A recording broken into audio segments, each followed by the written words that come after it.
Bonjour à tous, merci d'être là. Le sujet de la table ronde, c'est salariés et employeurs. Donc on va essayer de faire une présentation très très rapide. Donc Céline, tu as été chez, je vais très très vite, hein. Nestlé, Airbus, tu as fait une école de commerce, une licence en achat, et tu as cofondé avec Christian le réseau dont vous avez parlé tout à l'heure, My Gift Network. Excusez mon accent un peu dégueulasse.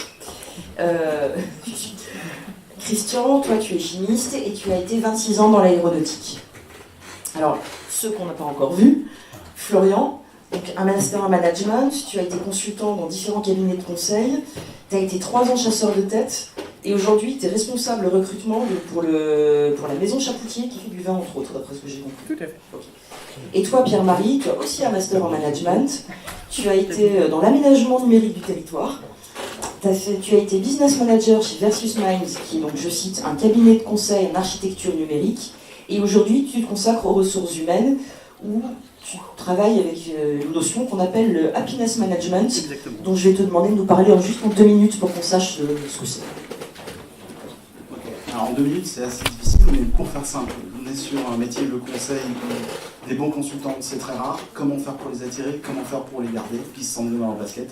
Ça ne veut pas dire mettre un baby-foot, ça veut dire faire attention à la somme de petites choses et qu'ils aient envie tous les matins d'aller travailler, tout simplement. Voilà. Merci beaucoup. Alors du coup, Céline et Christian, vous êtes là comme employés d'une certaine façon, alors que vous deux, vous êtes là plutôt du côté employeur, du côté chasseur de tête. Et la première question que beaucoup de gens se posent ici, c'est est-ce qu'il faut faire son coming out sur son CV? Est-ce qu'on dit qu'on est HQI? Est-ce qu'on dit qu'on fait partie de Mensa ou pas? Personnellement, je sais qu'aux États-Unis, ça se fait. En France, je connais personne qui l'ait fait, mais ça ne veut pas dire que ça se fait pas pour autant. Est-ce que vous avez un avis là-dessus de votre point de vue? Alors effectivement, on m'entend bien? Ouais. Moi j'ai décidé de noter Mensa sur mon CV pour valoriser une activité associative. Donc effectivement, moi je suis à Mensa Rhône-Alpes, dans le bureau. J'ai décidé de valoriser cette activité en me disant que de toute manière la plupart des recruteurs ne connaîtraient pas. Lorsqu'on me posera la question, je dirais que c'est une activité, c'est une association culturelle. Ce qui est vrai. C'est pas un mensonge non plus. Je suis néanmoins tombé sur des recruteurs qui connaissaient. La première fois, c'est une personne qui a été très intriguée, qui m'a dit « Ah, mais oui, c'est pour les surdoués, mais c'est autant enfants qu'adultes, non ?» Oui, bah, tout à fait, c'est exactement ça. Et je suis tombé, là, une seconde fois, sur une DRH qui connaissait, qui m'a dit « Écoutez, je suis très mitigé. » Ah bon, pourquoi? Il dit « Aujourd'hui, on aimerait upgrader notre façon de recruter. On s'est dit que miser sur le quotient intellectuel, le quotient émotionnel, ça pouvait, pourquoi pas, nous aider à mieux recruter. Néanmoins, on est une entreprise qui est très exigeante avec ses salariés. Et malheureusement, j'ai une de mes salariées là, qui m'a fait part. Elle m'a dit, voilà, je suis zèbre. On est beaucoup trop stressé dans votre entreprise, on nous en demande beaucoup trop. Je suis hypersensible et je ne peux pas travailler ici. Et elle est partie en claquant la porte. Alors, je lui ai dit qu'évidemment, tous les hauts potentiels intellectuels, hauts quotients intellectuels étaient très différents. Que nous avons tous une gestion du stress qui est très différente et qu'on peut être hypersensible tout en gérant cette hypersensibilité dans certains cas. Et du coup, elle est passée du mitigé au pourquoi pas, je suis prêt à refaire l'expérience. Et donc, elle m'a finalement embauché. Toi, tu as un avis? Alors, je ne sais pas si c'est un avis, mais peut-être un conseil. Moi, je le dirais plutôt dans la partie associative. Ne pas juste mettre vie associative, mais de mettre des exemples de quel type d'association. Et là, juste mettre Mensa, normalement, le recruteur, il reconnaît. S'il a déjà un petit peu expérimenté dans son métier, il va tout de suite identifier. Donc je mettrais plutôt là, je ne mettrais pas en hobby. Je le mettrais plutôt dans la vie associative. Alors, on estime à l'heure actuelle que le HQI concerne 500 000 adultes au travail.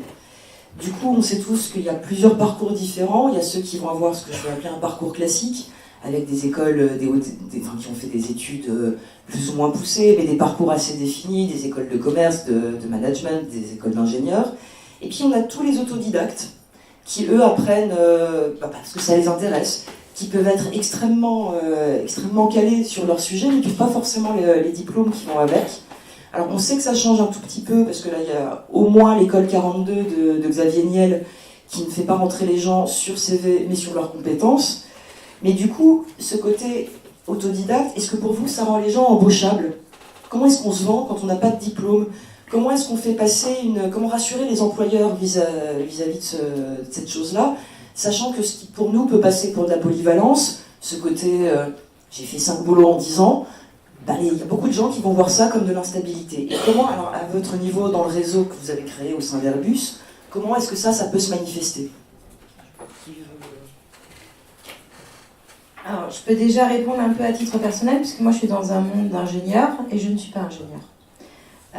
Ça m'empêche pas, on va dire, de réussir et de trouver ma place dans l'entreprise. Pourquoi? Parce que finalement, je joue sur ce que je peux apporter que les autres n'apportent pas. Donc ce que je peux apporter, c'est en termes de personnalité, c'est en termes d'autodidactisme, ce que j'apprends par moi-même. Par exemple, je m'intéresse beaucoup à la physique quantique. Alors c'est pas du tout mon background. Et j'ai su démontrer lors de visites de laboratoires d'innovation que des fois je pouvais sécher des ingénieurs quand je demandais comment un prisme holographique fonctionnait. Quand on me dit c'est un effet miroir, la lumière, etc. Je suis d'accord, mais quelles sont les interactions entre la lumière naturelle et la lumière artificielle? Et là, les ingénieurs n'ont pas su me répondre. Donc voilà, juste pour dire, oui, c'est possible. Et après, je pense que ce qu'il faut, c'est démontrer que c'est pas que le CV qui est important aussi, c'est la personnalité. Je pense que la vraie question, c'est comment on peut arriver à l'entretien finalement.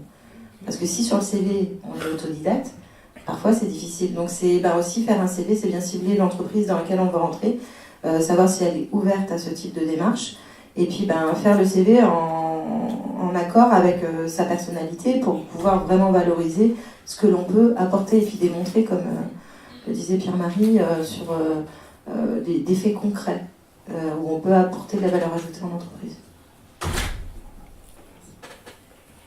Un mot? Alors je vais revenir sur mon histoire des deux mondes, et encore une fois il faut s'adapter au monde dans lequel on veut entrer. Et la chose la plus importante pour un recruteur, dans une situation de recrutement, mais aussi, et c'est ce que j'explique un peu dans mon guide de survie, dans la vie après, par rapport à son chef direct, la chose la plus importante, c'est de le rassurer. Et donc, comment? C'est-à-dire qu'il ne faut pas paraître forcément trop décalé par rapport à ce qu'il attend, il faut comprendre ses attentes.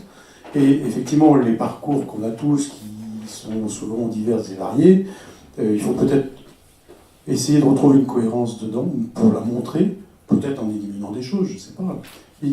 C'est simplement, l'idée c'est de rassurer la personne, parce que si elle a un doute, ça ne va pas marcher. Donc l'idée c'est, là, dans ce cas-là seulement, je dirais, il faut peut-être avancer masqué, et je suis pas contre, je suis contre le fait de ne pas être soi-même et d'avancer masqué, mais là, il faut savoir quel est son objectif. L'objectif, c'est de trouver un job. Ou l'objectif, c'est de passer un assessment dans une entreprise pour monter dans cette entreprise. Et on est obligé de passer par un collimateur, par une boîte qui est formatée, et le temps du passage, on se met au format. On essaie de comprendre le format, on fait le caméléon, on prend la bonne couleur et on se met au format. Après on fait sa vie. Mais voilà. L'idée, c'est de rassurer. Et encore une fois, son CV, peut-être qu'il faut enlever des choses. Ça nous ennuie, parce que nous, on aime bien montrer tout ce qu'on est capable de faire. Et puis, on est du style expansif, et puis on en rajoute, et là, on commence à faire peur. Voilà. Je ne sais pas, ce qui serait intéressant, c'est d'avoir l'idée des recruteurs, je sais. Non, je suis complètement d'accord avec toi pour le coup. Le recruteur, il va avant tout chercher à comprendre, à vous comprendre, savoir comment est-ce que vous fonctionnez. Quand je dis un recruteur, j'entends un bon recruteur, normalement. On n'est pas censé réellement poser des questions pièges. Bien sûr que non, on est censé simplement vous tester en jouant avec vous. Donc des fois, on va essayer de vous mettre dans une position de stress pour voir comment est-ce que vous allez réagir. Parfois, on va essayer de faire un trait d'humour, on va aller vous tester sur l'actualité. Le but, c'est avant tout pour nous de comprendre comment est-ce que vous fonctionnez. Alors sur un entretien d'une heure, 1 heure et demie, c'est quand même très compliqué de manière générale. C'est pour ça qu'on va s'intéresser à votre CV, à votre parcours, et on va chercher avant tout la cohérence de votre parcours. Est-ce qu'il y a un fil rouge? Pourquoi est-ce que vous avez changé? Pourquoi est-ce que vous êtes allé là? J'ai pas un CV facile au début, depuis 3-4 ans maintenant je suis bien installé, tout va bien, mais avant j'ai fait différents cabinets conseils, j'ai fait de la fiscalité, j'ai fait du marketing, j'ai fait de l'intelligence économique et j'ai fait du recrutement. Les recruteurs voient mon CV et disent « ce garçon est instable ». Alors c'est vrai dans la vie personnelle, mais au niveau professionnel... Au niveau professionnel, ça peut paraître effectivement instable, jusqu'à ce qu'on comprenne pourquoi, au tout début de sa vie professionnelle, on ne sait pas forcément où on veut aller, on ne sait pas forcément pourquoi on veut y aller, on veut avant tout découvrir de multiples environnements.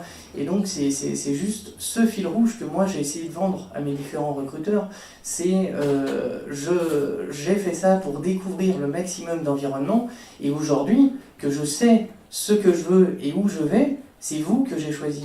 Et voilà pourquoi je vous ai choisi. Et c'est aussi ça qui a envie d'entendre un recruteur. C'est un discours qui est un petit peu personnalisé. Et effectivement, moi, il y a des expériences que j'ai dû enlever dans certaines entreprises parce que je sais que ça passera mal. Et donc, il faut savoir faire des choix et avant tout montrer une cohérence pour montrer des éléments de personnalité, tout simplement, qui vont faire que vous allez matcher avec la culture d'entreprise ou avec l'équipe, voire les deux. Alors, je veux juste revenir sur l'école 42 qui était citée dans la question. Je pense que c'est pas du tout le bon exemple. C'est une école qui aujourd'hui... C'est celle que j'ai trouvée. Aujourd'hui, pour nous, c'est une école qu'on voit comme surmédiatisée. Donc justement, les gens qui en sortent sont à la fois très élitistes et très arrogants. Donc on va laisser quelques années encore pour que ça se calme là-dessus. Au contraire, mettre 42 en gros sur son CV, c'est le contraire de l'autodidacte aujourd'hui. Pour en revenir donc sur vis-à-vis du recruteur, je suis complètement d'accord sur la notion de fil rouge. Ce qui va compter sur le CV, c'est pas tant les expériences passées, etc., mais c'est de savoir les raconter. Il n'y a pas de problème d'avoir un trou dans son CV, ou d'avoir une erreur, ou d'être parti sur quelque chose, d'avoir changé, tant qu'on est capable de dire pourquoi ça s'est bien passé, pourquoi ça s'est mal passé. Donc ça, il faut pas le camoufler. Par contre, ce qui est le plus important et ce sur quoi il faut insister sur le CV, c'est pas tant trop du passé, c'est quelles compétences aujourd'hui je souhaite mettre à disposition de l'employeur. D'insister, quand on est autodidacte, de dire, ben voilà, si je suis parti, je souhaite postuler pour ce poste, voilà pourquoi est-ce que je serais bon dans ce poste. Pas besoin non plus de refaire toute l'historique de compétences qui ne seraient pas adaptées dans ce cas précis. Voilà.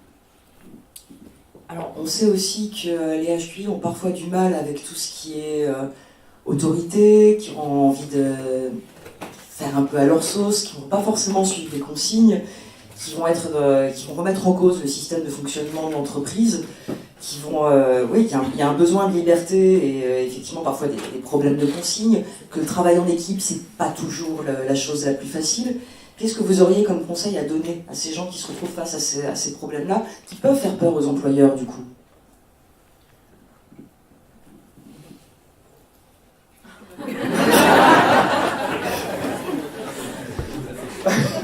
J'ai eu deux idées en même temps qui n'étaient pas d'accord entre elles. Je pense que je suis tout à fait... Tout à l'heure, vous avez également parlé d'agir en simple discrétion au début, notamment sur le fait de ne pas se clamer HPI dès qu'on rentre dans une entreprise. Et je suis complètement d'accord avec le fait qu'on peut agir en sous-marin, c'est-à-dire commencer à faire des choses dans son coin. Au bout d'un moment, ça va être remarqué, que ce soit dans votre personnalité. Moi qui suis ressources humaines, j'adore les chiffres, j'adore les statistiques et je suis tout le temps en train d'en faire. Et je suis avec plein de tableaux de suivi, etc. Et en général, on me le fait très vite remarquer. On va me dire, mais pourquoi enfin, tu joues avec ces chiffres? Oui, mais regarde, moi je sais exactement où j'en suis. Je suis à 62% de mon recrutement, c'est très bien. Je sais que j'ai appelé tant de candidats, qu'il y en a tant qui sont exactement dans la cible. Voilà, j'ai des gros tableaux de suivi comme ça, et au bout d'un moment ça se remarque, et au bout d'un moment il y a le collègue à côté qui dit ce que tu as mis en place, enfin ce que tu fais là, tu pourrais me montrer comment ça fonctionne? Ben d'accord, regarde, moi je fais ça, mais toi tu peux l'adapter à ta sauce. Il va récupérer l'outil que vous avez mis en place d'abord pour vous-même, il va le transformer à sa sauce et ça ira pour le mieux. Puis finalement, le troisième collègue va s'y mettre, et puis après une agence qui est plus loin, moi c'est ce qui s'est passé quand la directrice d'une autre agence est passée dans cette agence. Elle est venue, elle a dit, mais dis donc, vous êtes tous super équipés avec vos tableaux là, pourquoi vous faites pas ça ailleurs? Qui a eu en premier l'idée? Bon, bah, très modestement, vous levez la main, vous dites, bah, c'est moi qui ai eu l'idée, mais c'est peut-être à transformer, je sais pas. Dit, bah écoute, viens former ceux des autres agences pour qu'on puisse mettre en place ces différents outils. Et finalement, c'est un modèle qui s'est démocratisé dans les 3 agences lyonnaises, donc c'était des agences d'intérim à l'époque. Et c'est comme ça que ça s'est mis en place peu à peu. Moi, je crois vraiment que si vous commencez à mettre en place petit à petit des outils pour vous, ça va forcément se faire remarquer. Et ensuite, quand vous allez discuter avec vos collègues, ils vont forcément se rendre compte qu'effectivement, vous avez mis quelque chose en place. Soit ils jugent que c'est inintéressant pour eux et que ça s'arrêtera là, soit à un moment donné, ils vont se dire, tiens, peut-être qu'il y a quelque chose à faire. Alors je me permets de rebondir là-dessus parce que je pense qu'on a tous connu des situations de ce genre-là où on essaie de faire les choses à notre sauce, on essaie de mettre en place des outils comme tu le dis, et c'est pas forcément bien perçu par le reste des collègues qui eux vont dire mais pourquoi il fait un truc qu'il n'est pas obligé de faire, et puis lui il a fini en 2 heures alors que moi il m'en faut 6 et ça m'arrange pas du tout, et à cause de lui on va se faire virer et t'as intérêt à ralentir mec parce que sinon et je sais pas dans ce genre de cas comment on peut se réapproprier le truc. Je voulais juste rajouter, attention, alors, moi aussi j'ai les deux qui s'entrechoquent parce que lors d'une discussion tout à l'heure, ce que je disais, c'est important aussi de démontrer, donc c'est en démontrant, c'est là où on ne va pas violer le système, et c'est là où finalement les gens vont se rendre compte. Donc juste par rapport à la conférence en Espagne, on avait des sponsors de haut niveau qui soutenaient la conférence. Il s'avère qu'ils nous mettaient une pression pas possible parce qu'en 2 mois c'était impossible de tout monter. On a été 2 en 2 mois en dehors de notre travail parce qu'une fois de plus on travaille. On a réussi à monter une conférence du même ordre qu'aujourd'hui d'ailleurs, avec le poster, avec tout, la publicité, les caméras, tout ce qu'il faut. Et c'est là où les sponsors, donc les personnes du top management, ont vraiment touché du doigt ce qu'était un HPI, ce que pouvait apporter un HPI. Et ça leur a plus démontré que tous les mots et toutes les présentations qu'on a faites avant. Par contre, moi, ce que je voulais dire, pour rebondir, c'est attention, parce que les bonnes idées, on en a, on les fait pour nous, par nous-mêmes, c'est ce qu'on revendique dans la communauté, mais des fois, on se les fait aussi voler. Et ça, c'est la vraie problématique. Donc, et désolée, j'ai pas de réponse là-dessus. Alors, je me permets juste de t'interrompre. Il y a aussi, je reviens sur le vol des idées, il y a aussi vous avez une super idée, vous savez que c'est une bonne idée, que c'est quelque chose de chouette à mettre en place, et puis on vous écoute pas, tout simplement, et c'est aussi extrêmement frustrant, surtout quand c'est une idée qui concerne l'entreprise et pas forcément son travail à soi personnellement, qu'on peut pas forcément mettre en place à notre niveau, mais on sait que c'est un truc chouette et que ça marcherait, et on sait qu'il n'y a pas d'oreille derrière, et du coup c'est très très frustrant ça. Excuse-moi, je t'ai coupé. Un peu de suffit. Je reviens sur mon expérience parce que c'est ce que je connais le mieux. La première entreprise que j'ai faite, je suis arrivé et au bout d'une semaine, on m'a dit écoute, on va faire une réunion, on est 5, là, on va faire une réunion sur tout ce qui ne va pas dans l'entreprise, sur tout ce qu'on pourrait améliorer. Donc moi, ça faisait une semaine que j'étais là, c'est une entreprise qui avait une 15aine d'années et qui fonctionnait très bien. Et à la fin de la réunion, je dis bah voilà, je vais vous dire tout ce qui ne va pas. Et j'y suis allé cash. Première expérience professionnelle, je me suis fait allumer. Parce que vraiment, j'ai dit, je leur ai dit, bah, regardez, il y a ça qu'on pourrait améliorer, il y a ça qu'on pourrait mettre en place, regardez, telle personne est toujours dans le bureau du fond, forcément c'est quelqu'un qui va partir au bout d'un moment parce que vous ne prêtez pas du tout attention à lui, il est entre deux strates de l'entreprise. Bref, j'ai tout déballé. Le dirigeant qui avait monté sa boîte, donc forcément qui était très attaché à elle, il a dit bon bah fin de réunion, Florian dans mon bureau. J'en ai entendu parler pendant plus d'1 an. Il m'a mis une pression pas possible et il m'a mis la misère pendant plus d'1 an en me disant que c'était absolument inacceptable et que son entreprise de toute manière fonctionnait très bien et que ce que j'avais fait c'était vraiment outrepasser mes droits. bah oui, j'avais 20 ans, j'arrivais, mais je l'ai fait en totale innocence, et pour récupérer le coup, ça a été extrêmement compliqué, et finalement, je l'ai fermé pendant plus d'1 an, pour ensuite commencer à revenir et agir à nouveau en sous-marin. Donc faites gaffe. Donc moi j'avance toujours en discret. Sur le fait de se faire voler ses idées, alors je lance vraiment le débat. Quand je suis embauché par une entreprise, j'agis dans l'intérêt de l'entreprise. Alors évidemment, c'est pour mon... c'est moi qui paye les factures à la fin du mois, on est bien d'accord, mais j'agis dans l'intérêt de l'entreprise. Du coup, si mon N+1 me vole une idée, qu'il la met en place, qu'elle se réalise et qu'elle est bonne, est-ce que c'est grave? Ça dépend, non. Oui, je sais pas. Vas-y. Ça dépend quelles sont aussi ses ambitions derrière. Ce que je veux dire, c'est qu'une personne qui est... Et ça dépend aussi de la dimension de l'entreprise, je pense.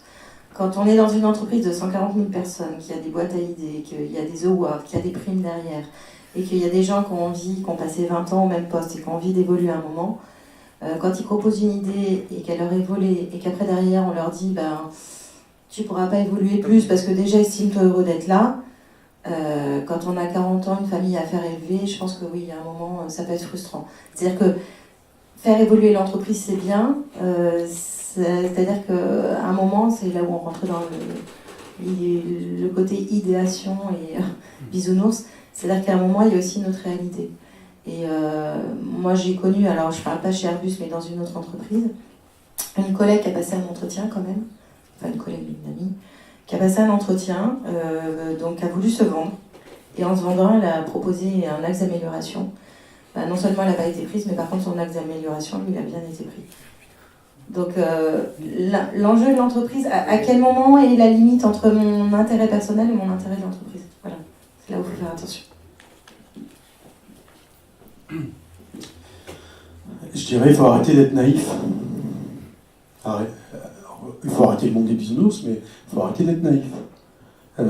Effectivement, on a plein d'exemples de personnes qui sont arrivées avec des super idées et on leur a dit écoute, retourne jouer dans ta cour et puis on va s'en occuper. Alors effectivement, peut-être pour l'entreprise, c'est bien.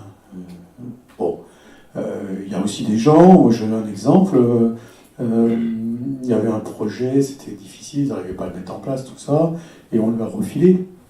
Et dans son secteur, alors c'était compliqué, c'était sur plein de pays différents, avec des fuseaux horaires différents, il y avait de la logistique, donc il a proposé toute une stratégie, tout un système, tout ça, et quand il a présenté son truc, on a dit ouais, c'est super, mais faut pas qu'on mette ça à ton niveau en fait, faut qu'on mette ça de façon plus globale. Donc on va reprendre le truc, et toi tu vas jouer dans ta petite cour. Voilà. Donc il y a un moment, il faut arrêter d'être naïf, parce que se faire avoir à chaque fois, il faut dire stop. Donc on ne donne pas toutes ces idées. Donc on donne effectivement une partie de l'idée, on donne les résultats attendus, mais on ne donne pas tout. On arrête d'être naïf.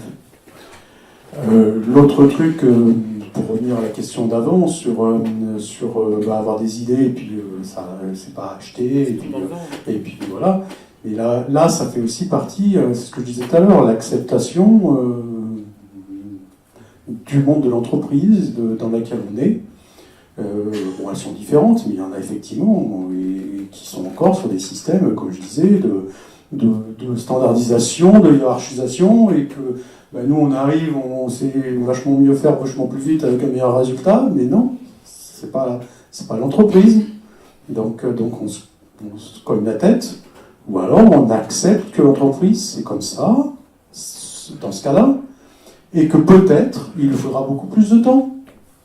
Peut-être qu'il va falloir qu'elle processe beaucoup plus, mais comme individuellement, quand on est, ce que je disais tout à l'heure à l'extérieur, on est dans une réunion et puis résolution de problème et on dit mais pourquoi on ne fait pas ça? Pas de problème finalement. Et puis personne comprend, parce qu'ils ne sont pas arrivés au moment où ils étaient capables de l'entendre, ou d'entendre l'idée là. Donc il faut attendre, il faut peut-être distiller quelques éléments pour les faire avancer plus vite, pour qu'ils soient en mesure d'entendre et d'accepter l'idée. Mais si on ne fait pas ça, et à la limite, s'ils ne sont pas prêts à l'entendre, ils ne sont pas prêts à l'entendre. C'est pas grave. Il faut aussi s'adapter à adapter sa vitesse à la route. Et dans adapter la vitesse à la route, c'est-à-dire que si on est dans un super job où on s'éclate et on a un chef qui est comme nous, qui s'éclate, on a toute une ligne hiérarchique qui s'éclate et tout, et qui fonctionne comme nous à la même vitesse et tout, on envoie les watts. Et vous habitez à côté de l'Allemagne, donc là on est sur l'autoroute, la grande ligne droite allemande, là, et puis là on met le mode sport et on y va. Mais si on a un boulot qui on s'éclate et puis notre chef il n'est pas comme nous et puis lui voilà on lui fait peur et puis il voit bien qu'on va vite et puis ça lui renvoie à ses propres limitations. Et ben là de temps en temps on se met en mode confort, on fait une petite pointe de vitesse et puis on fait surtout attention au radar et de temps en temps il faut ralentir. Et voilà. Et alors c'est sûr, ça use le moteur, ça use les freins, et ben oui. Mais bon, si on fait pas ça, au premier virage, on se plante. Et on passe un an à rattraper le truc derrière, quoi. Donc voilà. Après, il y a une autre situation où on est dans un bullshit job, et on a un chef pareil, et puis voilà, et puis ben là, on n'a pas d'autre choix. On adapte la vitesse, on se met en mode économique, et puis voilà, et puis on regarde le paysage, c'est génial de se mettre en mode économique et de regarder le paysage, parce qu'on voit plein de petites routes à côté qu'on n'aurait pas vu si on allait à fond. Et dans les petites routes à côté, on a peut-être des itinéraires bis qu'on a envie de prendre à un moment, quoi. Et là, on va trouver une nouvelle route. Et puis là, si on a envie de faire la vitesse, peut-être qu'on pourra même trouver une autoroute. Alors, il faudra peut-être passer la frontière. Il faudra peut-être pas rester dans la même boîte, il faudra peut-être même... Mais bon, si on a envie de faire la vitesse, et ben voilà, en attendant... C'est pas se résigner, c'est simplement adapter sa vitesse à la route. Merci. Alors du coup, on parlait, vous connaissez sans doute le principe de Peters qui dit qu'on est censé monter dans la hiérarchie jusqu'au moment où on atteint son point d'incompétence. Du coup, avec tout ce qu'on vient de dire, vous avez le sentiment que ça fonctionne aussi avec les HQI ou pas forcément? Parce que du coup, effectivement, il y a des fois où il faut mettre le frein, pour reprendre... l'image de la voiture, mettre le frein, prendre des chemins détournés, etc. Et est-ce que finalement les HQI font de bons cadres, de bons dirigeants, ou est-ce qu'il vaut mieux qu'ils se contentent d'avoir un boulot dans lequel ils ont la chance de s'éclater, c'est long? Juste, le théorème de Peters va même un peu plus loin, on parle jusqu'au théorème de Dilbert, Oui. qui dit que, par définition, donc, tous les encadrements sont des incompétents. Donc heureusement on n'en est pas là, c'est quand même plutôt une blague. Je pense pas qu'il y ait une réponse fixe pour dire tous les HQ font des bons cadres ou des mauvais cadres, au même titre que toutes les personnes ne font pas des bons cadres ou des mauvais cadres. Je voudrais juste revenir sur une remarque qui a été faite sur la question d'avant. Je suis complètement d'accord. En fait, le principe, c'est la reconnaissance. Une bonne idée, si elle amène à quelque chose, il faut que la personne soit reconnue pour ça. Et on parlait de happiness management très rapidement tout à l'heure, ça fait partie des piliers. La reconnaissance, c'est pas uniquement une reconnaissance salariale, c'est la reconnaissance de ses pairs et c'est la reconnaissance de la hiérarchie. La reconnaissance de ses pairs, c'est au moins aussi important que la reconnaissance de sa hiérarchie. Voilà. Non, mais justement, je pense que bon, ça c'est un avis personnel, mais pour moi la reconnaissance c'est le contraire, c'est l'antidote à la violence.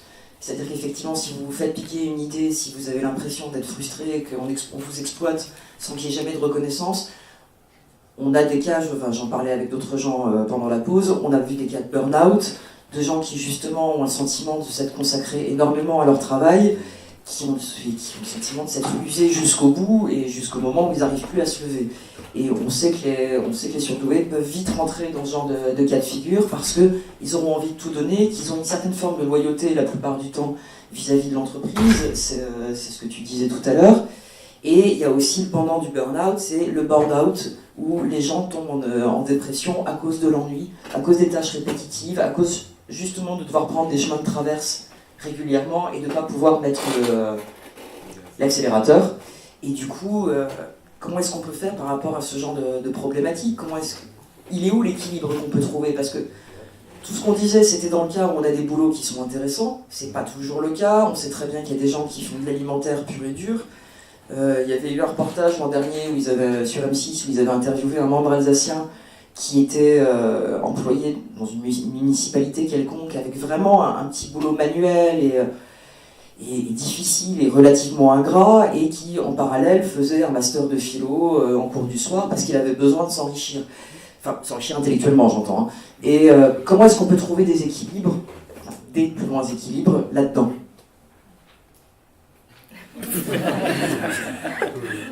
c'est chiant.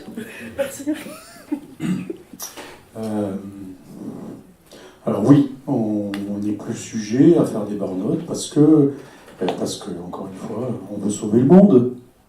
On veut sauver aussi l'entreprise. Mais ça ne nous appartient pas, c'est pas à nous à prendre tout sur les épaules.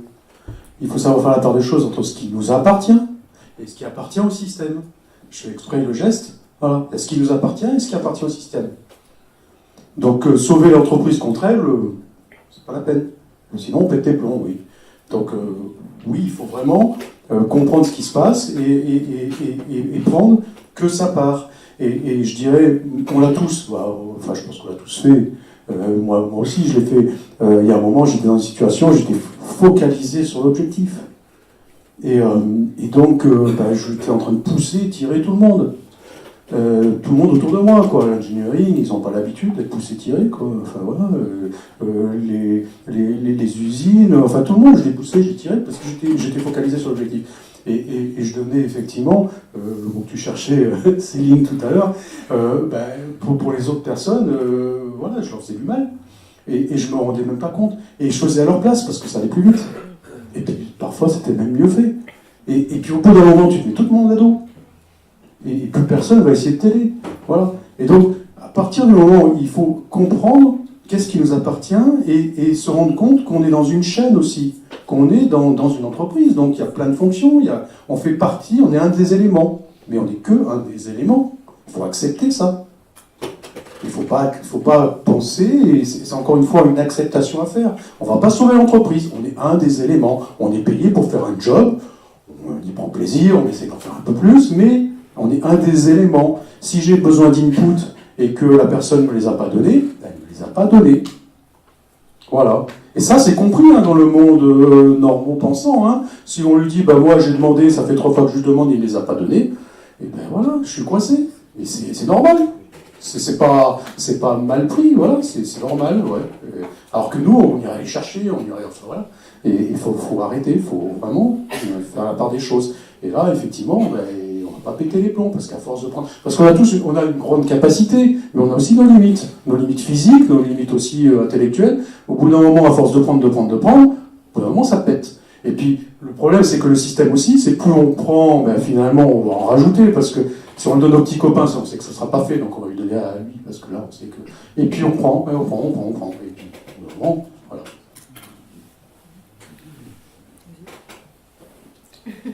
Pour effectivement sur le burn-out, si on n'a pas les inputs directement dans l'entreprise, je pense qu'aujourd'hui on a quand même un formidable outil qui s'appelle Internet.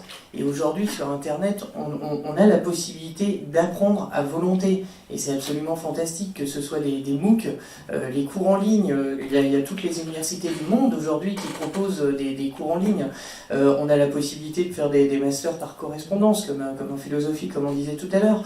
On peut avoir tellement de possibilités de s'instruire, d'apprendre, de regarder partout, même si on ne s'éclate pas dans son travail à l'heure actuelle, toutes les connaissances qu'on peut emmagasiner sur un sujet, après ça pourra être valorisé pendant un futur entretien d'embauche. C'est quelque chose pour dire, voilà, j'ai suivi, j'ai finalement réussi à faire un master de commerce en ligne, je n'ai pas encore d'expérience dans le sujet, mais dans un futur entretien d'embauche, on peut très bien dire, est-ce que vous ouvrez la porte au potentiel, c'est-à-dire à des personnes qui pourront faire le job finalement dans 1 an, dans 2 ans, lorsque vous l'aurez complètement formé. Et je pense qu'effectivement aujourd'hui, il faut vraiment pas qu'on néglige tout ce qu'il y a à côté de l'entreprise sur nos temps libres, qu'on peut passer maladroitement sur la télévision par exemple, ou sur d'autres supports. On a Internet, on a des livres, on a toutes les bibliothèques qui s'offrent à nous, et je pense qu'il faut absolument qu'on utilise tous ces outils aujourd'hui pour aller dans de la formation continue.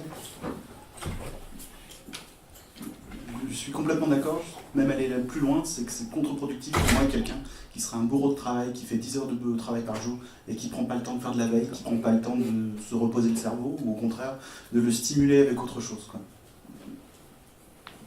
Et moi je dirais, pour conclure sur la question, ouvrir une communauté, ça occupe pas mal, si vous en voulez. Ou aller dans une association, Mensa. Donc l'idée en fait c'est pour les entreprises d'essayer d'éviter de se retrouver avec une personne malheureuse, aux capacités inexploitées et qui pourrait essayer de leur amener plus, enfin les employés j'entends. Du coup les DRH aujourd'hui, parce qu'on parlait de recruteurs principalement, mais les gens qui font des candidatures spontanées, est-ce que qui se retrouvent à avoir un entretien d'embauche, les DRH aujourd'hui ils sont sensibilisés à ce genre de profil ou pas du tout? Je réfléchis. Alors, je te laisse réfléchir. Moi aussi. Il réfléchit plus. 3 secondes de plus. Non. Je pense pas que les profils, enfin qu'aujourd'hui les RH soient très sensibilisés, même si quand même la nuance est un sujet dont on parle de plus en plus aujourd'hui. On a vu pour le coup des émissions de télévision, on voit de plus en plus de forums, d'associations qui sont sur le sujet, de livres également, Mensa qui fait de plus en plus de conférences publiques, comme celle-ci par exemple. Bref, on a quand même un sujet qui se démocratise, on a quand même de plus en plus de personnes qui commencent à se dire tiens, peut-être que je le suis, est-ce que je passe un test, est-ce que je ne passe pas, après c'est un autre débat. Mais aujourd'hui, il est possible que les DRH commencent à être un petit peu sociabilisés. Il me semble que Mensa Réunion a fait un partenariat avec la CGPME, CPME maintenant ça s'appelle, qui est le syndicat des petites et moyennes entreprises. C'est un début pour sensibiliser la fonction RH à ces sujets. Les DRH et les recruteurs sont sensibles de toute manière au sujet du potentiel, c'est-à-dire est-ce qu'une personne qui ne s'est pas encore réalisée dans son expérience professionnelle pourra prendre ce poste et finalement évoluer sur ce poste et sur le poste du dessus. Dans les années 80, on faisait beaucoup passer de... Enfin, quand je dis on, j'étais pas né, hein. On faisait beaucoup passer de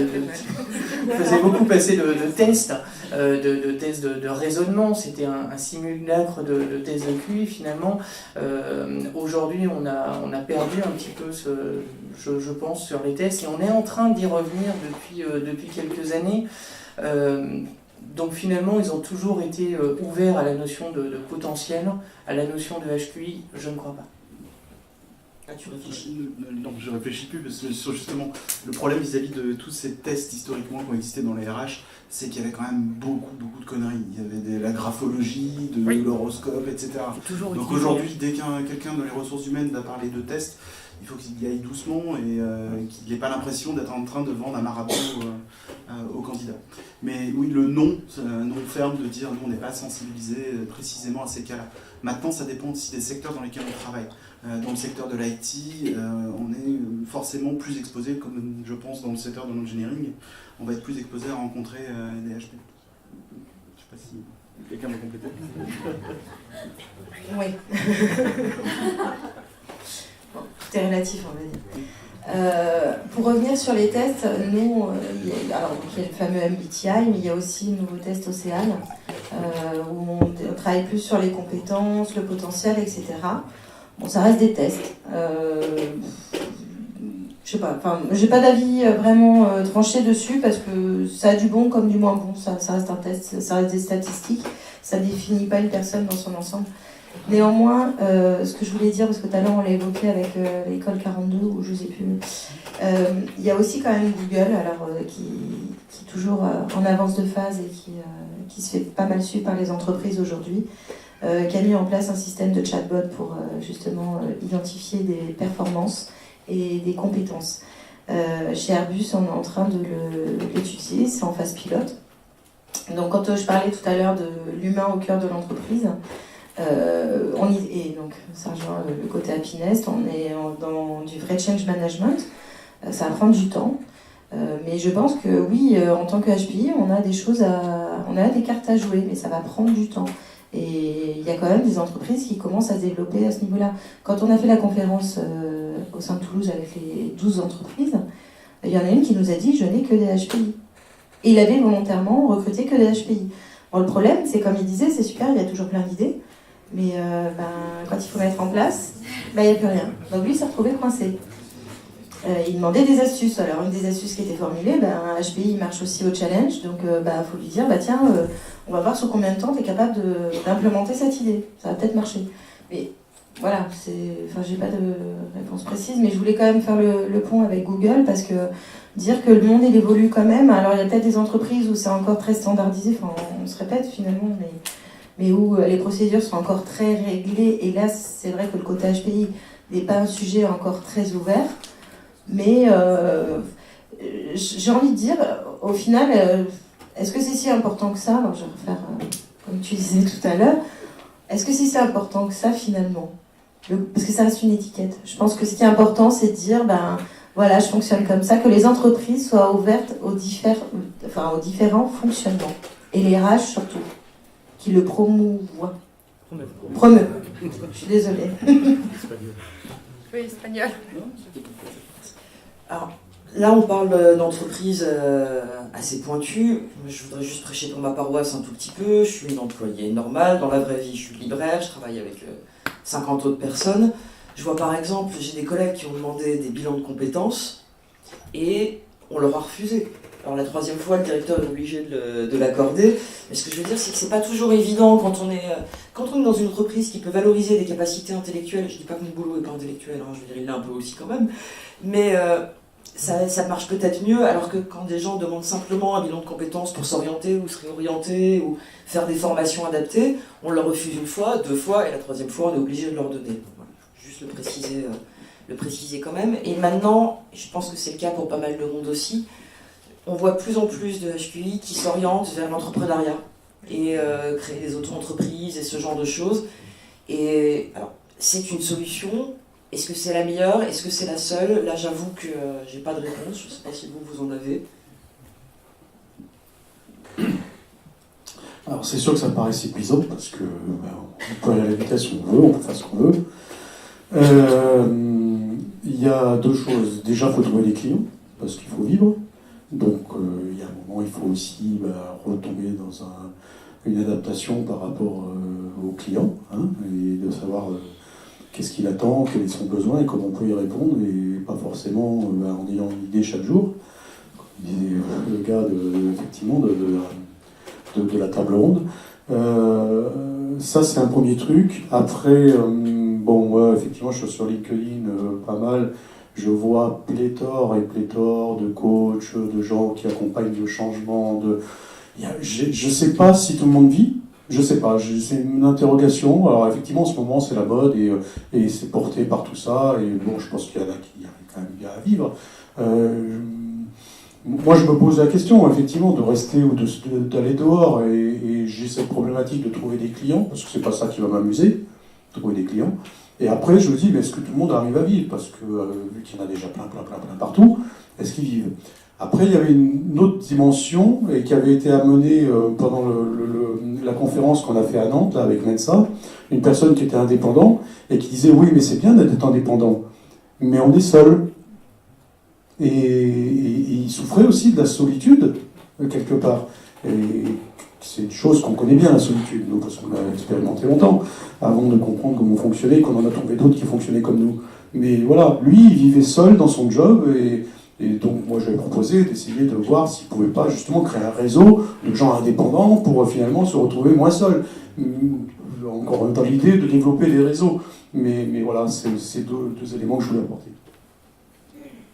Effectivement, dans l'entrepreneuriat, il y a ce qu'on appelle la solitude du coureur de fond. Hein. De toute manière, ce sont des personnes qui justement deviennent de plus en plus seules dans leur travail. Donc pour ça, par exemple, il y a de plus en plus d'espaces de coworking un peu partout, alors avec du bénéfice, du plus, du moins, mais il y a des espaces de coworking. Pour te répondre peut-être sur le marché du conseil, moi, la vision que j'en ai, c'est que de toute manière, pour être coach, ou même pour être consultant surtout, il suffit de mettre une plaque devant sa porte. Il n'y a aucun diplôme qui dit vous êtes consultant, bienvenue. Donc voilà, après il faut aller chercher le client, c'est autre chose. Mais du coup, ils ont cassé le marché du conseil, je pense, en affichant des prix qui sont beaucoup plus bas, forcément, pour attirer les premiers clients. Et aujourd'hui, on a un marché du conseil avec les Big Four qui proposent des prestations, les coachs et les consultants qui en proposent d'autres, d'un autre type, avec effectivement une offre de service qui est beaucoup plus grande que la demande. Et là, il va se passer quelque chose de très intéressant, je pense, dans les 2 prochaines années, avec un marché qui risque de s'écrouler. Enfin, ça, c'est autre chose. Du coup, mais voilà. Et tu parlais tout à l'heure du refus de bilan de compétences. Alors, évidemment, moi, ça me choque, je ne comprends pas. Et finalement, je me suis dit, est-ce qu'il n'y a pas une peur des ressources humaines de dire, il y a quelqu'un qui est bon dans ce qu'il fait, il me demande un bilan de compétences. Alors, soit il veut évoluer, très bien, je vais le faire évoluer, et finalement, s'il reste dans l'entreprise, tant mieux. Mais si je lui fais faire une autre formation, il y a quand même de fortes chances qu'il parte et qu'il aille ailleurs. Et du coup, ça pourrait être une raison du refus de bilan de compétences, qui est absolument horrible sur le plan humain, mais qui, du point de vue de l'entreprise, pourrait peut-être à peu près se justifier. Donc, si je suis pas d'accord. Alors, on commence à être pris par le temps, donc si vous avez juste encore un tout petit mot à dire, et après, si vous avez quelques questions, on va devoir faire ça très très rapidement.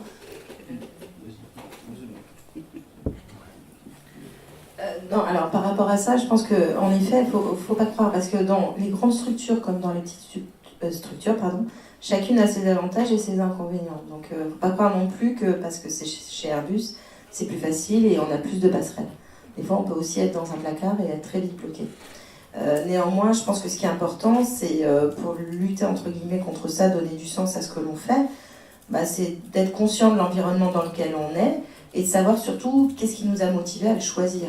C'est pas qu'une question d'être HPI ou pas HPI, c'est une question de motivation intérieure et en même temps travailler. Alors, je vais faire des points avec les coachs et tout ce qui suit sur le fameux lâcher prise. Qu'est-ce qu'on est prêt de quoi on est prêt à faire le deuil pour continuer à avancer. Donc il y a un moment, il faut peut-être aussi faire le deuil de son côté HPI. Alors attention, quand je dis ça, je nuance. Dans le sens où pas forcément l'exploiter dans le monde du travail. Peut-être l'exploiter en dehors. Il faut trouver sa motivation. Et le HPI est une case en plus de tout ce qui nous compose. Mais c'est pas la case unique. Voilà.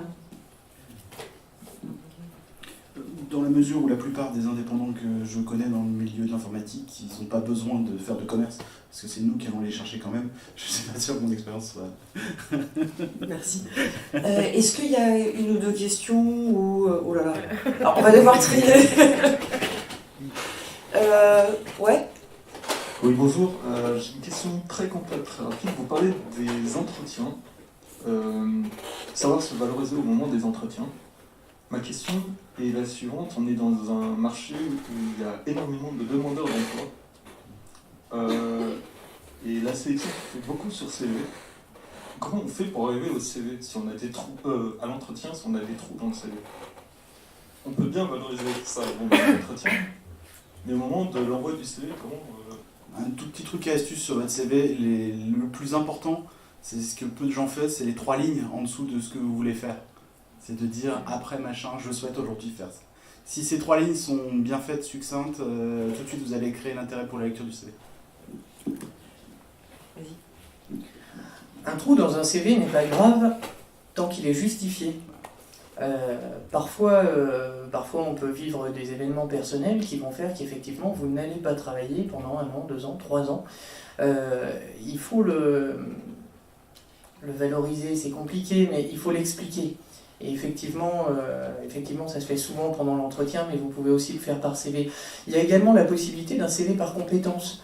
J'ai reçu un CV il y a 2 semaines où justement la personne voulait travailler dans le milieu pharmaceutique en sachant qu'elle n'avait qu'une expérience en milieu hospitalier.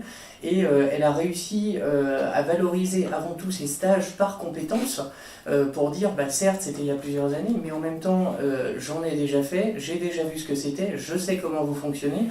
Du coup, elle a essayé de remodeler son CV de sorte que les trous soient finalement moins visibles. Mais effectivement, on reste dans un marché de l'emploi où c'est très compliqué, puisque pour les demandeurs d'emploi, parce qu'on est les entreprises ont aujourd'hui le choix. Alors, on est sur un marché des cadres qui est quasiment au plein emploi, enfin qui est au plein emploi au sens du BIT, c'est valable que pour les cadres. Et les entreprises ont le choix, donc aujourd'hui, les entreprises ont le pouvoir. Une autre question ? Une question sur les chasseurs de tête. Vous avez été chasseur de tête. Jusqu'à présent, en France, enfin, c'est pas le cas en Angleterre ou en Suisse, les chasseurs de tête en France, ils cherchent des clones, d'après ce que moi j'ai pu en vivre, et ils prennent pas le risque de présenter d'autres personnes qui pourraient tout à fait faire le job, qui auraient le potentiel, etc. Est-ce que vous sentez une évolution par rapport à ça? Est-ce que vous connaissez des chasseurs de tête qui sont plus ouverts au profil atypique type HPI ou pas? Je ne sais pas si c'est les chasseurs de tête qui font incriminer ou les entreprises qui passent la commande. Non, vraiment, donc moi j'intervenais sur un marché de cadres dirigeants, sur des grands groupes de manière générale, et effectivement lorsqu'on venait nous voir, c'était avec un cahier des charges tellement énorme qu'il y avait pas plus de 5 à 10 personnes en France qui étaient taillées pour faire le job. Et il fallait trouver exactement la bonne personne, celle qui avait exactement la bonne expérience et le bon état d'esprit, et qui était prêt à les ménager, et qui avait cette rémunération, et bref. Donc, moi j'ai eu des clients qui m'ont dit on est prêt à prendre quelqu'un qui serait un petit peu sous-dimensionné par rapport au profil attendu, si c'est une femme. Oui, parce qu'aujourd'hui, les comités de direction des grands groupes sont très peu dotés en femmes, et du coup, ils étaient prêts à intégrer ces personnes. Alors oui, c'est de la discrimination, oui, c'est illégal. Mais malheureusement, peu d'entreprises sont ouvertes aujourd'hui, surtout sur ces niveaux-là, à élargir le cadre. Et on cherchait les expériences parfaites. Ceux qui ont une évolution tous les 2 à 5 ans, ceux qui n'ont jamais eu de trou dans un CV. Moi, une fois, j'ai un client qui m'a dit « Non, mais regardez, entre juin 92 et décembre 92, il n'a pas travaillé. » Oui, alors certes, mais en attendant, il est exactement ce qu'on cherche. Oui, mais ça aurait été 6 mois quand même. Bref, il y a quand même une génération, tu parlais tout à l'heure des millennials qui risquaient peut-être un jour de prendre le pouvoir, on l'espère. Effectivement, aujourd'hui, on est quand même dans une génération qui est au pouvoir, qui a encore une vision de travail, malheureusement assez, qui est moins moderne, et on cherche. Et aujourd'hui, effectivement, c'est eux qui décident. Malheureusement, je vois très peu de changements aujourd'hui. D'une manière générale, la problématique, c'est est-ce que le client, ce qu'il veut, c'est un CV ou est-ce qu'il veut un candidat? En général, ça dépend de la liaison qu'a le chasseur avec son client aussi. S'il y a une relation de confiance, il est tout à fait possible, et parfois même, c'est même préféré par le client de voir des gens qui sortent un peu du moule, alors que souvent, quand c'est un premier contact commercial ou autre, ça va être proposer le CV pile poil qui colle, le mouton à 5 pattes dont on parlait tout à l'heure. Une dernière question, après on sera obligé de s'arrêter.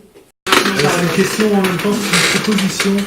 J'aimerais beaucoup qu'on remplace le mot surdoué, zèbre ou HPI par neuroatypique. Et je vais vous dire pourquoi. Neuroatypique. Parce que ça éviterait qu'on pense à un moment qu'on est au-dessus des autres de manière constante. Pour ma part, je suis au-dessus des autres sur certains points et bien en dessous sur tout un tas d'autres sujets. Et quand vous parlez tout à l'heure de voler des idées, de donner des idées, de simplement vivre en communauté et de travailler en équipe, on se rend compte que le neuroatypique est un petit peu individualiste et ne se rend pas forcément compte de ce que tous les autres lui apportent. Et ça, j'aimerais juste remettre ça comme une proposition, je ne sais pas ce que vous en pensez, mais de dire, ben voilà, on n'est pas au-dessus, on est juste différent. Alors là, je vais me permettre de répondre. Il y a un problème de vocabulaire, de toute façon. Personne n'emploie les mêmes mots. Surdoué, haut potentiel, HQI, zèbre, enfin, neuroatypique, surefficient mental, tout. Il n'y a aucun mot qui mettra tout le monde d'accord. Pour moi, le neuroatypisme, il y a d'autres choses derrière. Il n'y a pas que le HQI. Je crois que... Ouais. Je veux bien répondre à ça parce que ta réaction est émotionnelle et moi, je vais aussi avoir une réaction émotionnelle. Quand est-ce qu'on va arrêter de se palucher le neurone à se poser la question de comment on va s'appeler, de on est ceci, on est cela, etc. On arrête, on passe à autre chose maintenant. Neuroatypique, ça veut dire autre chose. Neuroatypique, déjà dans le monde anglo-saxon, ça concerne une communauté qui est partie des Asperger et qui regroupe plein d'autres choses. Alors, quel message on veut faire passer? Est-ce qu'on va faire passer un message où on ne sait plus de quoi on parle? Et on va regrouper tout et n'importe quoi, et maintenant on parle de profil atypique. Ah, on va reprendre l'école, tiens, puisque tu parlais de l'école. Maintenant, dès qu'un enfant, moi ma femme est instite, dès qu'un enfant a des difficultés, les parents disent qu'il est surdoué. Voilà. Donc ça devient du grand n'importe quoi. Donc il y a les gens dont on représente ici à Metsa, ou les gens qui sont là autour, qui sont des gens qui ont un QI supérieur à 130. Effectivement, c'est une intelligence différente et c'est aussi une intelligence quantitativement différente. Ce que disait Céline tout à l'heure. Alors, après, si on veut mélanger tout le monde, on va perdre en discours, on va plus être compris. Et si on veut parler que de profil atypique, on ne sait pas ce qu'il y a derrière, je ne pense pas que ça va servir les gens qui sont ici. C'est mon feeling. Après, cette discussion, elle est éternelle dans Mensa, elle est éternelle dans toutes les conférences. Comment il faut s'appeler? Alors, on ne peut pas s'appeler surdoué parce que ça va être mal pris, parce que c'est supérieur. Alors, on invente des trucs. Moi, j'ai inventé un truc, j'ai appelé haut potentiel cognitif, parce que, en plus, j'ai viré l'intellectuel, dedans, Voilà. Mais bon, en final, on sait qui on est, on sait effectivement comment on fonctionne. On est en plus tous différents. On a le package émotionnel qui fait partie du truc, mais on a aussi ce package-là. Et le fait d'utiliser des termes alambiqués pour pas le revendiquer, pour essayer de mieux passer au travers des gens qui lancent des projections sur nous, je pense pas que ce soit évident. C'est mon avis, hein. Je vois que tu n'es pas d'accord, mais bon. Alors, je terminerai juste là-dessus pour dire que... Vas-y. Rajouter quelque chose. Pour moi, je pense que après, c'est pour ça, moi j'appelle un chat, c'est surdoué, ça plaît pas, mais ça change pas ce que l'on est dans le fond. Donc on peut y mettre l'étiquette qu'on veut. Neuroatypique, nous on travaille aussi avec Gabrielle Blinet, qui a développé sur la neurodiversité. Elle utilise beaucoup ce terme-là, mais ça ne comprend pas que les HPI, donc il faut faire attention à ce qu'on y met derrière. Il faut savoir de quel sujet on parle. Derrière, ce que je voulais dire, c'est qu'il ne faut pas confondre intelligence avec personnalité et avec performance. C'est pas parce qu'on a une intelligence supérieure, et une fois de plus c'est encore un métrique, et c'est comme ça qu'on est identifié sur la courbe de Gauss, que ça veut dire qu'on est supérieur aux autres. Ça veut pas dire qu'on est mieux que les autres. Et alors je suis un peu navrée parce que je pense que du coup mon intervention tout à l'heure n'a pas été suffisamment claire sur ce point-là. Le but c'est de travailler en équipe et de développer l'intelligence collective. Quand je disais, vous aujourd'hui vous voyez la bouteille sous cet angle-là, moi je la vois d'un autre angle, Christian d'un autre encore, qui détient la réalité de la bouteille, tout le monde. Et peu importe le niveau d'intelligence que l'on a, on s'en fiche finalement. Le but c'est de travailler tous ensemble, et j'avais des discussions tout à l'heure dehors. Moi je rêve de travailler vraiment avec, alors je vais choquer, déficients mentaux. Le mot est très moche, et moi aussi il me heurte, mais c'est comme ça qu'on les appelle. Mais eux, ils ont un sens de la réalité que nous on n'a pas. Et moi j'aimerais apprendre d'eux. Donc avoir une intelligence supérieure, ça ne veut pas dire qu'on détient toute l'intelligence, et qu'on est supérieur aux autres. Et c'est ça le gros problème. Et c'est pour ça qu'il faut être honnête envers nous-mêmes et envers les autres, et que la société soit aussi honnête envers elle-même et envers les autres. Je pense qu'il faut arrêter une certaine hypocrisie de dire on a des intelligences différentes, on est qualitativement différents, etc. Non, c'est un métrique, c'est une intelligence, et Wechsler le dit lui-même, qui est quantitativement parlant supérieure. Ok, est-ce que ça veut dire qu'elle est utilisée à bon escient? Est-ce que ça veut dire qu'on est meilleur que les autres? Pas du tout. On peut être, alors là je vais être vulgaire, mais on peut être surdoué et être très con. Et il y en a plein. Mais ça n'empêche pas. Et à la limite, je dirais, peu importe, on s'en fiche. Le but, c'est d'échanger, c'est de se connaître et d'échanger avec les autres et de se faire connaître. Faire connaître pas par rapport à un numéro de QI. Moi, mon QI, le QI de mes gamins, même ma mère, elle ne le sait pas. Et je vois même pas l'intérêt, parce que c'est qu'un chiffre. Ça définit pas ce qu'est Céline Tovar. Et c'est ça, moi, le message que je voulais surtout faire véhiculer. Donc travailler avec les autres, mais bien sûr, au contraire, parce qu'on apprend des autres. Après, c'est pas parce qu'on est surdoué qu'on est introverti et qu'on développe une sphère autistique à ne plus vouloir travailler avec les autres. Même un autisme, il apprend des autres. Donc ce que je veux dire, c'est que là aussi, ces étiquettes, il faut vraiment les enlever. Alors neuroatypiquement, si ça peut faire plaisir. Moi, c'est pas comme ça que je le définis. Mais le but ultime de tout ça, c'est vraiment de ne pas confondre intelligence avec personnalité. Et c'est là où on se tire nous-mêmes des balles dans le pied. Parce qu'on ouvre toujours des débats sur comment on doit s'appeler. Donc c'est ce que je disais tout à l'heure, on ouvre la porte aux autres, de se dire, bon bah, ils sont que 2%, déjà qu'est-ce qu'on va faire pour eux, parce qu'ils sont que 2%, et puis en plus, bah, ils sont même pas d'accord entre eux. Donc bah, voilà. Alors, je vais juste terminer là-dessus. Quand j'étais petite, les gens ils faisaient le même travail toute leur vie. Aujourd'hui, c'est plus le cas. On change d'entreprise, on change d'orientation, on change de boulot. Et c'est bien comme ça aussi. Et du coup, bah, je voulais remercier Céline Tovar, Pierre-Marie Courant, Florian Granier et Christian Charlet d'être venus. Merci à tous et bonne journée.